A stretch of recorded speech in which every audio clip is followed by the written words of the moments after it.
সেনাপ্রধানের ভয়ঙ্কর অভিযানে রাষ্ট্রপতি শাহাবুদ্দিন চুন্নুর বাসা থেকে 400 কোটি টাকা উদ্ধার করলো। বিস্তারিত দেখতে গেলে সর্বোচ্চ শেয়ার করুন। ড্রয়ারে আরো টাকা আছে। ড্রয়ারটা খোলেন, আপনি খোলেন, আপনি ড্রয়ারটা খোলেন।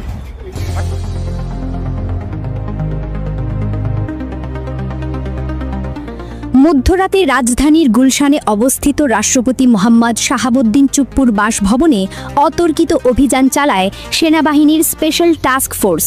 এই অভিযানে যা উদ্ধার হয়েছে তা শুধু একটি পরিবারের দুর্নীতি নয়, বরং পুরো জাতিকে হতবাক করে দিয়েছে। সূত্র বলছে, দীর্ঘদিন ধরে রাষ্ট্রপতি শাহাবুদ্দিন চুপ্পুর বিরুদ্ধে দুর্নীতি ও অর্থ পাচারের অভিযোগ সেনাবাহিনীর কাছে জমা হচ্ছিল।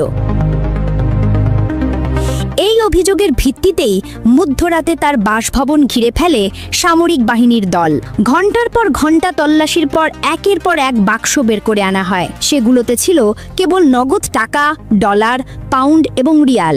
সেনা সূত্র নিশ্চিত করেছে, এই অভিযানে প্রায় 400 কোটি টাকার সমপরিমাণ নগদ অর্থ উদ্ধার করা হয়েছে। এই বিপুল পরিমাণ অর্থ বাড়ির বেসমেন্টের একটি গোপন ভল্টে লুকিয়ে রাখা হয়েছিল।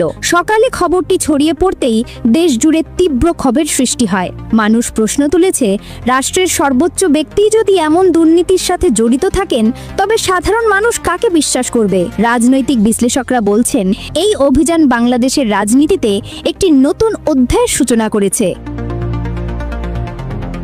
সেনাপ্রধানের ঘোষণা অনুযায়ী রাষ্ট্রকে দুর্নীতি মুক্ত করতে কেউ ছাড় পাবে না, আর আজকের অভিযান তারই প্রমাণ।